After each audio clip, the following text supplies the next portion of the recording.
Now for the midsole, for that cushioning, I want you to imagine the most comfortable shoe you can imagine and then make it ever so slightly stiffer in your mind. This is what the ride of the Vomero feels like underfoot, at least in my opinion. All that being said, the ZoomX and the ReactX foam are really dialed in for comfort, all the while maintaining the stability you'd want for higher stack shoes such as this. Speaking of the stack, the forefoot measures in at 36 millimeters and the heel at 46 for a moderate to higher 10 millimeter drop. Now, the rocker in the shoe is surprisingly noticeable in a positive way. It's helped me move through my strides effortlessly, especially at slower paces. It doesn't feel forced and it doesn't feel blocky. It's a smooth, easy roll through. And the toe off is honestly great, much better than the Pegasus model I've run in. This is where the rocker geometry really shines the most. I just roll forward and go. And this shoe doesn't bottom out. It's not marshmallow soft and it's not rigid. It sits right in the Goldilocks zone between cushioning and structure. And does it feel tall? Well, of course it does.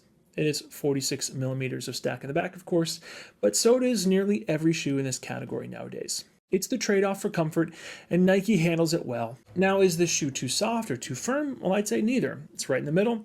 Think soft enough to enjoy, firm enough to last. In my observations, this is where most people misunderstand the Vomero. It's not a plush pillow, and it's not a firmer daily trainer. It's the daily trainer for people who want both. So a big question every time a new shoe gets released, and that question is always asked by individuals which ask, is this a stability shoe? And while I won't say this was intended with overpronators or underpronators in mind, as Nike themselves say it's a neutral shoe, is it stable in the most basic sense though? Absolutely.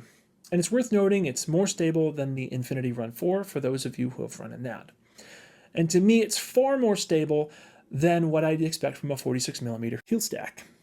I really struggled with the Infinity Run 4 for running. I ended up just using that one as a shoe to wear around town. And let's be abundantly clear, it won't go out of its way to correct under or overpronation, but it's also not lacking sure footing. The Vomero is a great trainer. There's no wobble, no collapse.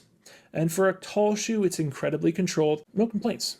And as far as the heel, even though I'm a midfoot striker, the heel cushioning is super enjoyable, especially for walking or casual miles. I feel the stack, but in a protective way, not in a mushy one. So if you're wondering if the Vomero is a plated trainer, it's not.